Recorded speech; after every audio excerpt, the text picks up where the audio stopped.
Hello, and welcome to another episode of Empower You podcast. I am your host, Michael Abney, and just shining the light on living life a little bit more consciously, and how we do that as we talk to amazing people all over the world with what they're doing and how they're integrating their passion in life into helping other people evolve. And that's a subject that's near and dear to my heart. And today, have my guest on today, Esther Avant, and she is joining us again today because we've had a podcast before, and I always encourage people to start messy, whatever they're doing, and just kind of go for it. And we did, and we had some technical difficulties and kind of learning the system, and you were so gracious to agree to come back. So we're just going to have another leveled up conversation today that you guys are going to get to part of that. We just shared before we started recording that it's like, I love these opportunities. Like this would have occurred like a fail before, or I did something wrong, or been embarrassed to ask you to come back because I did something. It's just like, no,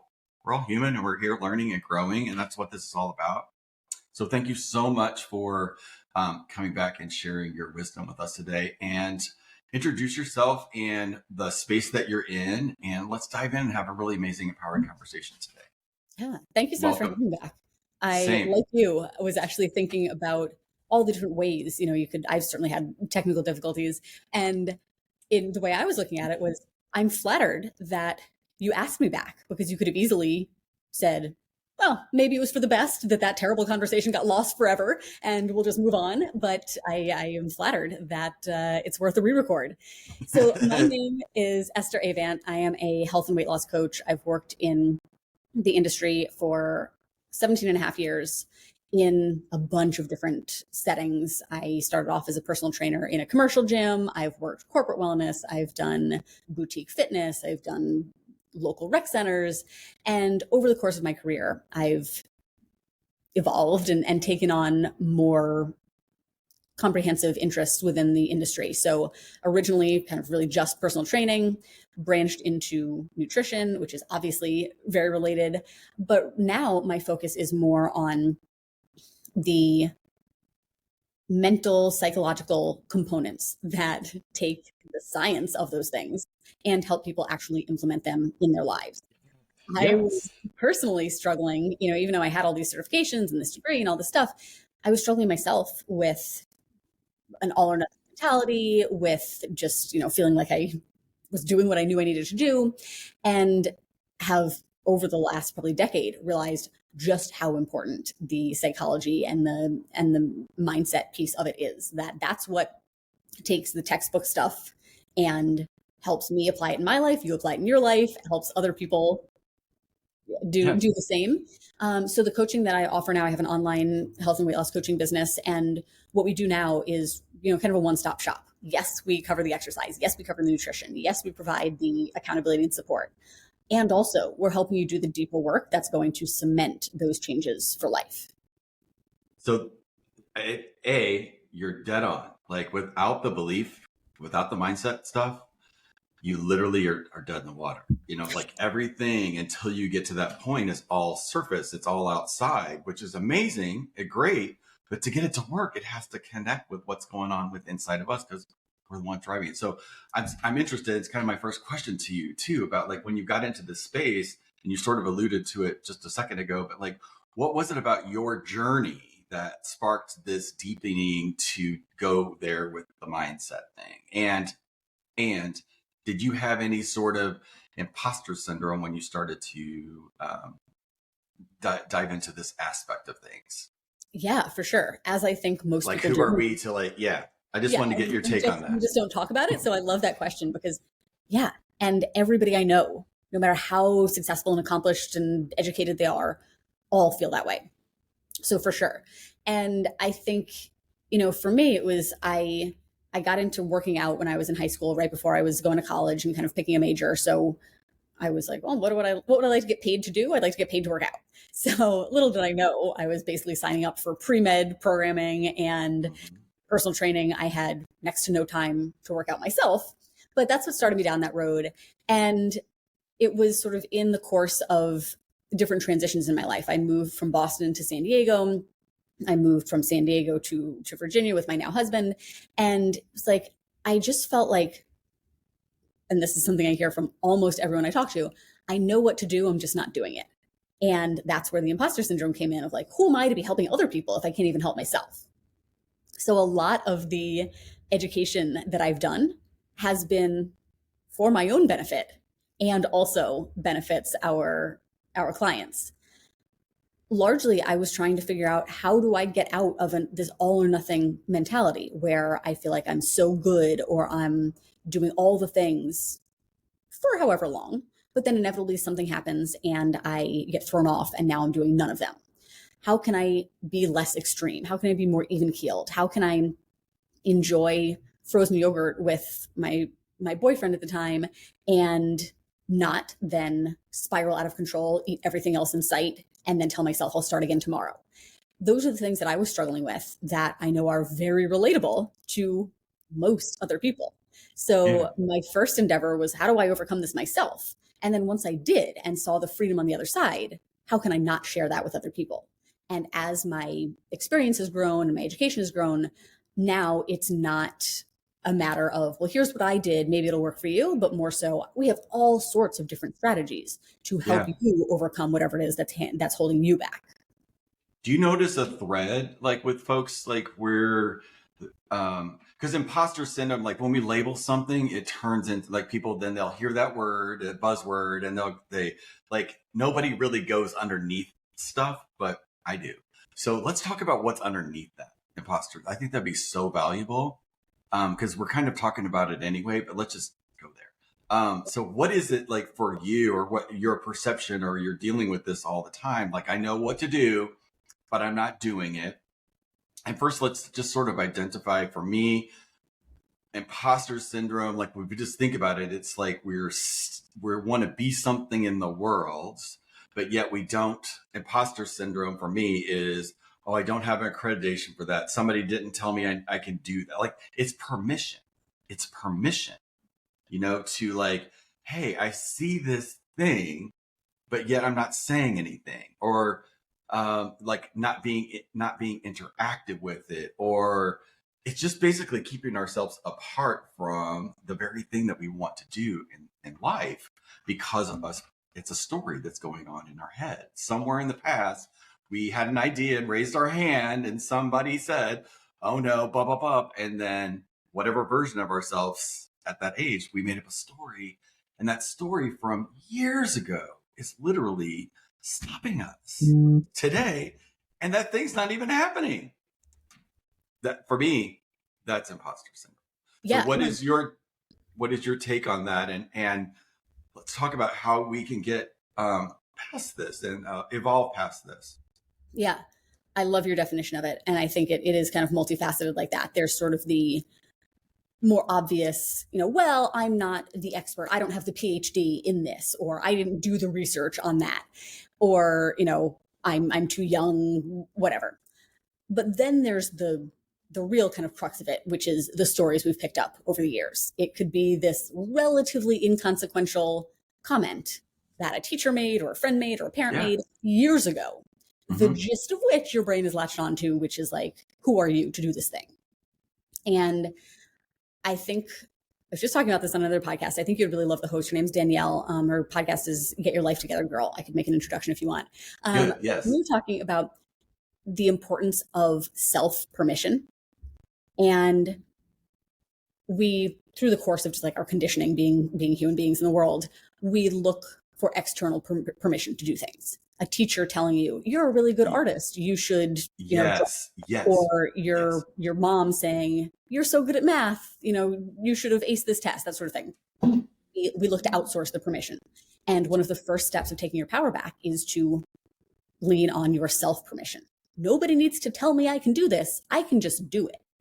And in the course of this conversation, I'm realizing how much progress I've made in my own imposter syndrome in this last probably year. I decided last December I was going to write a book. A lot of feelings of imposter syndrome at that time. Largely what I just talked about. I haven't been doing this for long enough. I don't have, I'm not an Ivy League professor. Who wants to hear from me? These books are already written, all that BS. And I had this sort of enlightenment, this moment of enlightenment where I just realized that nobody is like the decision maker. Nobody gets to call the shots except you. The only difference between myself and the published authors that I, look up to and think are so much better than me is that they have written the book already. They have taken the steps, they have done the thing. And all I have to do, if I want to be one of them, is do the work, be consistent, be committed, believe in myself. And the same goes for literally anything you want to accomplish. You don't need anybody else's permission. Like, yes, obviously in certain areas, like, do you need credentials sometimes? Sure. You can't just like put a sign up outside and say, I'm a doctor, I can do your surgery. There may be actual steps you need to take to qualify for something or to be skilled enough to do it. 100%, 100%. Is just deciding I'm going to do it and I am going to see it through. And does the self-doubt pop up? Of course, it does for everybody. We all have that inner critic. That's not a problem. You just learn how to manage it and say, well, I'm doing it anyway, or that's not true. Question those stories, question those beliefs, and rewrite them. And the more action you take, the easier it is to silence it and to rewrite that story, because now you have evidence. Because it never stops. It never stops. The next thing that comes is going to have the same energetic dynamic. Like I'm building out I'm doing a little course. And it's so important. It's like designed to show people what it is to like my program to work with me, right? So I know it, but like when it comes to like putting that in a thing, like or like an expression or a presentation, like so many things have to be thought out, and I just literally, my head just goes crazy with all of those little things, like. Who are you to think that you can just go do this? At the same time, I see it everywhere that, it's basically like guiding people out of survival into thriving life. Like they're two separate belief systems, and you can't be in a thriving place in your life and still carry limiting beliefs about how you think life was based off of the past. Like it just doesn't work. And, like also too, for us is getting to that, awareness about actually are we serving? Like, who are we serving? I'm sure you've had the same thing. Like, there's like, you want to start to help everybody, but like, you can't help everybody. Like, you just can't. But you can help a very specific targeted audience. And the more that you get closer to that, the more your confidence peaks, because it's like the higher you reach, the deeper you got to dig, right? So you have to like, find these spaces, and we have to go through, just like what you just said, you have to go through all of these spaces so that you can understand, like, okay, in the past, I would have started this, I would have done one try. If it didn't work out, I would be like, next. Like, I never, ever wanted to like get underneath why something wasn't working. Everybody's like that. Like, nobody wants to see what's preventing us from having the thing that we want. Because if you do, you have to leave survival to do that. Because the other thing is just in alignment with surviving. I can't do this. I'm gonna run over here and do this. I'm gonna run over here and do this. I'm gonna run and do this. Like at a certain age though, it gets really, really exhausting trying to survive everything. So like when you just like really get present to what's underneath, what's going on underneath, life takes a different path. Like it's not something to survive. It's like, oh my God, I get to learn, because that's the only two things happening.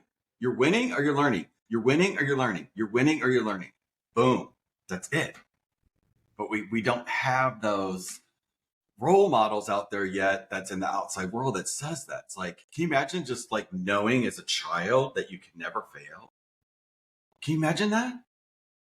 Like, in saying that, I'm very conscious of how I talk to my almost 5-year-old son, because I know that, now what I know about brains, that, how impactful these years are. And that's something that I'm going to really try on with him, is talking about trying and learning and growing, and that, that there really is no such thing as failing. You touched on something that I wanted to go back to about awareness, that I feel like it can be such a double-edged sword, that a lot of times, we're just kind of like going through life. A lot of us sort of feel like we're along for the ride. We're just kind of hanging on and hoping to survive. When we start developing awareness, it can be really uncomfortable. It can bring up those sort of open wounds of, oh, this doesn't feel good. I don't like the awareness that I have now. I don't like knowing these things. I don't like Yeah. realizing these are stories that I've made up or that I need to do work with my past to overcome these. But you need that awareness in order to overcome and in order to move forward. You can't keep your head buried in the sand and hope that your life is going to change. It has to, they are flip sides of the same coin. And we have a term we use in coaching called compassionate ownership. And it's the recognition that you are the person who needs to change your life. No one can do it for you. And you can do it from a place of empathy and kindness and understanding, the same that you would give to another person. You can recognize my past isn't my fault. I can accept where I am now and not beat myself up about it. I cannot expect perfection, but also I'm going to take action to change things because that's the only way that it's going to happen. Yeah. That's so powerful what you just said about being uncomfortable. That's also another space. It's kind of ironic too. I catch myself in it all the time, actually, because I'm always throwing myself into something new that I don't know. So it's always uncomfortable. I've become used to that. In fact, that's when I know I'm on the right path, when I'm uncomfortable. But whenever you're like dealing with somebody that's, oh, I really don't want to be uncomfortable. I really don't want to be uncomfortable. And I'm like, you know what, honey? You already are uncomfortable. Your survival mechanisms has covered all that up that you just learned, and we call it stress. It's like, no, that's the part. Like, this is the part. This is the part where the rubber meets the road. It's always going to be uncomfortable. And instead of like something to resist, it's something to embrace because it means that you're in life. It means you're in the action part. That's when it happens. All of this avoidance stuff is like, you're either on the court in life or you're in the bleachers watching. Like there's not one of the two, right? It's like either in action or you're watching. And the world has enough watchers that does absolutely nothing except for keep everything stuck in place. So it's like, what are you going to do? Who are you going to surround yourself with? Who are you going to get coached by that's going to guide you through that process where you start to learn that it is absolutely perfect, that you're uncomfortable as all get out in life, because it's the point. It's the point of it. It's how we know we're alive. Yeah. So like, how do you deal with that? Because it's a real, I know when I was dealing with all of my weight things and like, I always felt like shit. I never thought I would ever get there. Like I never dreamed in a million years how it would ever like unfold that I'd get at some sort of mastery with that.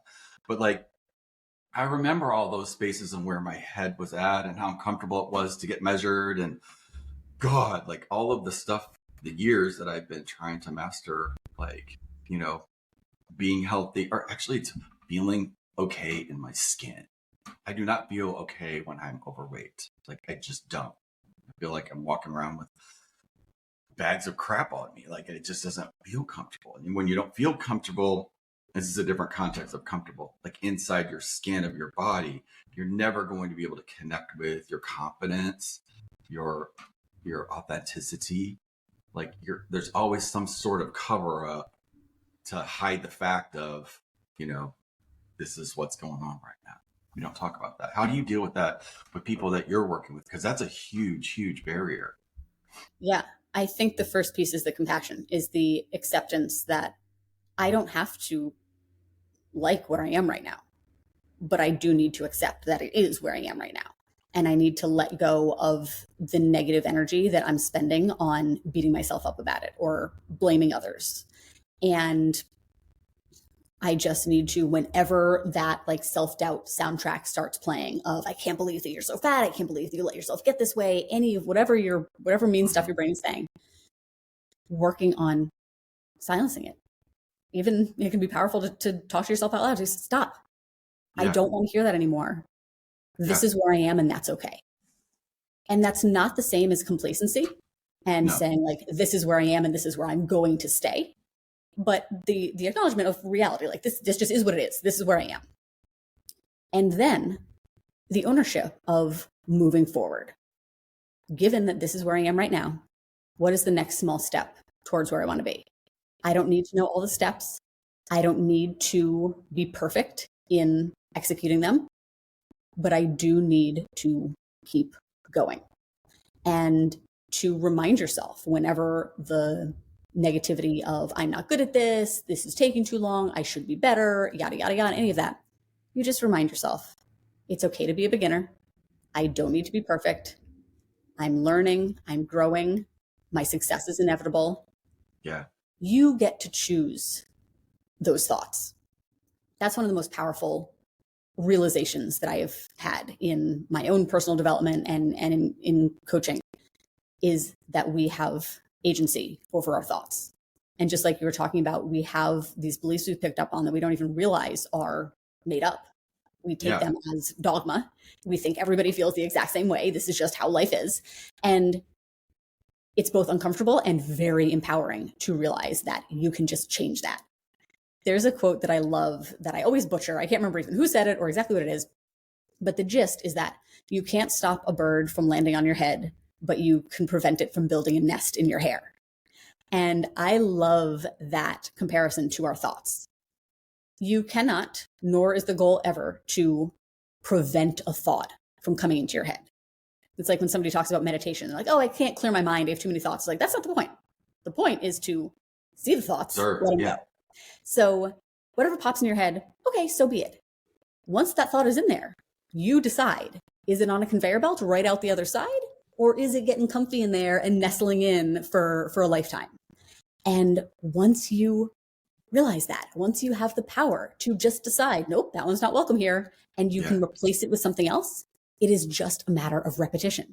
Every single time the old thing comes up, you usher it out and you say the new thing. And eventually you tip the balance to the new thing. Yeah. I was very similar analogy that somebody made. It's amazing how analogies actually do work when something clicks and it's just like, it just hits you in the right way. Someone actually relayed in this guided meditation, it was like, think of thoughts on a conveyor belt, and you choose the ones that you want that make you feel good in that moment, or you're aware that you're picking up, you're choosing not just every one of them. Like the scene that he used was Lucille Ball, and that one where the thing, exactly, she's like, you don't have to do that. You literally can just choose. And he goes, and when you get really enlightened, you can step your ass back from that conveyor belt and just watch all of them and don't react to any of them. And I was like, okay, I love that, because it really is. Like a couple of weeks ago, I noticed, when I've been going back to where I grew up a lot lately, parents sort of like at the end of life stuff, and you're making sure everything's okay and all of that stuff that goes along with life. And I started to notice this feeling of stopping myself when I was there, like this old energy, especially when I was in the house where I grew up and stuff. It was still there. Like, even though in my life I don't experience that, it was still there in that old setting. And I'm still like, it caught me so off guard. It's taking me about 3 trips to like, okay, what is this? Like, why is this repeating back here? Why is this happening right now? I'm still not 100% clear, but I'm in that, what you just said, just like, I'm allowing myself to notice. I've caught myself doing it. It's like sugar. It's like where the sugary thing started. And like, it was really uncomfortable, and it's like shocking. Like, oh God, like I thought that was gone, and here it is at the exact same space. Now, I don't want to avoid all of that. I know that there's still something there to uncover. So it's not even like trying to figure it out. It's just acknowledging it, from that it's there. And I'm really open to healing whatever this is, so that I can keep going deeper if need be, or it could clear out and I never have to deal with this part again. But like, do you ever have that with your clients where they had like wins, but yet something out of the blue happens, life changes or a divorce or some sort of change where it's like, wow. Yes. I think I first want to kind of applaud your personal growth, because the fact that you're able to experience that in that sort of step back way and say, like, essentially, that's interesting. I wonder what's going on here, rather than defaulting to, I knew it, all this stuff these last several years, getting my health under control. I'm just an imposter. This was never me. This is who I really am. This is, the end is near. That is such a sign of mental strength and development. I see this all the time with clients and with myself as well. I'm certainly not immune. That under certain conditions, we have things together and we feel really good about it. And we start to feel sturdier. And like, okay, this is, I got it now. Yeah. And generally, exactly what you touched on, transitions are some of the most difficult times, because they throw us off. The anchors that we'd had, the routines that we've been relying on, just get ripped away from us, and we feel very vulnerable and naked. And it's easy to default back to what could end up being like a childhood behavior. And especially, it's very interesting that this is in your childhood home around your parents, where we all sort of naturally default back to the kid. It's very common for that to happen. And what I mentioned a second ago is where I see most people go with it, where they hadn't yet fully stepped into their new identity as a fit and healthy person. And instead, this almost like furthers their belief that they were an imposter, to go back to that, yeah, I was putting on a good front. I looked like I was a healthy person, but obviously, as indicated by this, I'm not. And I think it's so important to work on that identity at every step of the way, to recognize it is an identity, by the way. I mean, it is literally an identity. Yes. I had an example when I went to college. I was an exercise science major. I had been really into the gym, and I had a strong identity as a fit, healthy person. I gained almost 40 pounds in college. I didn't work out. I drank a lot of beer. I ate a lot of dining food, ice cream, dining hall ice cream. And I came back my freshman year, summer, much heavier. And even then, I remember telling myself, I forgot who I was for a while. My identity was with the fit, healthy behaviors. And I didn't let myself go down the road of, well, that was fun while it lasted, but this is who I really am. And that's what ends up happening with a lot of us in adulthood. So I think from the jump, working on, I am not a faker. I'm not a phony. I'm not putting a Band-Aid over this. I am just starting to live in closer alignment with my value of health, and to recognize we all get thrown off. I consider myself someone who has good oral hygiene. I floss, I brush my teeth, I mouthwash, all that. And there are weeks or months where I stop flossing because I ran out or I'm traveling or whatever. And that doesn't turn into an identity crisis. I'm just like, okay, I get back to it when I do.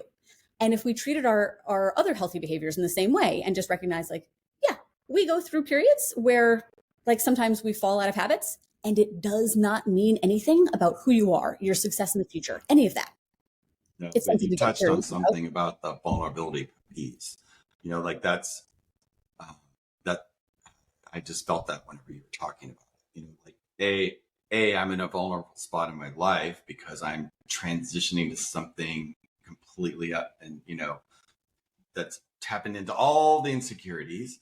And then this part happens that it's also like magnifying that. And then when I was a kid, it was always that. I was always like, knew I was not, it never felt like I was in the right space. So just all of this, and I didn't know how to handle it then. Actually, I didn't know how to handle it. I ate macaroni and cheese. That's how I handled it. Like that got rid of everything. So, which turns into sugar. So like that is now kind of like making sense. But see, I wasn't aware of that till right now. You have to have the awareness. So now I can create a space where being vulnerable is okay and healthy.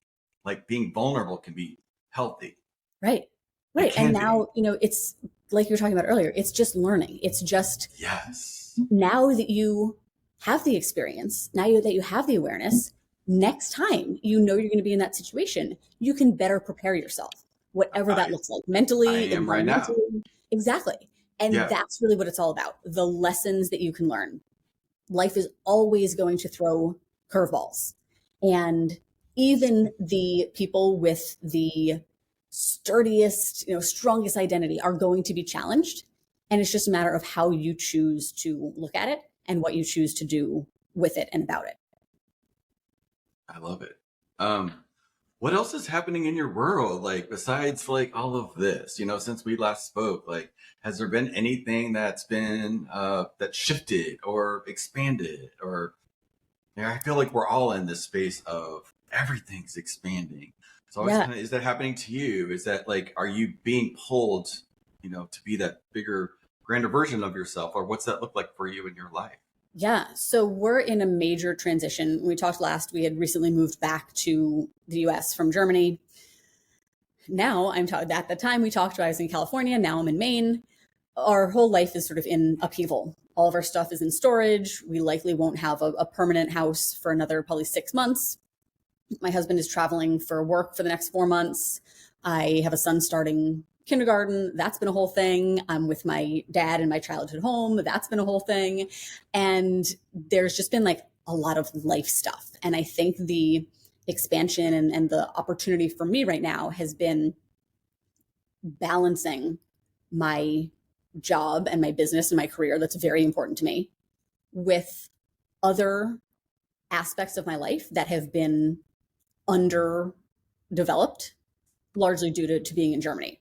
I didn't have deep friendships. I wasn't around family. So now I'm around my friends who I've known for 30 years. I'm with my dad for the longest period of time. We've been together since I was in college. And my work has been leaning into those things and letting go of some of the expectations I have for myself business wise, and recognizing that, dips in revenue or not checking all the boxes are not the end of the world. And that my value as a human being is not directly Yes. tied to my income or my Yes. business. Yes. And I'm like, I have like a pit in my stomach talking about it. But that's been my work. Is the last few years, I have been very business focused because I was essentially living in isolation in northern Germany, and it was something to just really go all into. And now I'm needing to recalibrate all of the different components that make me a person. And that's tough. It is. It's like you're transforming whether you think you are or not. But like what we never really take into consideration is how that there are certain aspects of our world, our external world, that rely on us to keep it in sync with where we are energetically. Like it used to never bother me to have things askew, like around me in my house. Like now, no, everything, no, no, it's space. I want it to match what's happening up here, or that something that normally would never be an issue or stop or anything like that, or an irritation. It's intensified. Like the smallest amount if I veer like just a little bit off my focus, I feel like crap. And it's like, I know why it's there. It's like, no, boom, blind back on your thing. Like, where are you going to? Like, I don't need to focus on these distractions anymore. And boy, has that been a game changer too. Like, and also understanding how important relationships are, like in your life. Like in my whole life, I've never put value in I've had close I have close friendships, but like there's a part of me that wants to reconnect and like in a new way. Like I'm just discovering who I am. Like now I want to share that with folks. So it's like I find all of these dynamics that are starting to come and play, and then who I'm meeting and the caliber of folks, it's just such an amazing experience when you start to understand how literally we're creating every single nuance of our life, literally in real time. It's a lot. It's a lot. It's a lot. But I know in my heart that's where we're going.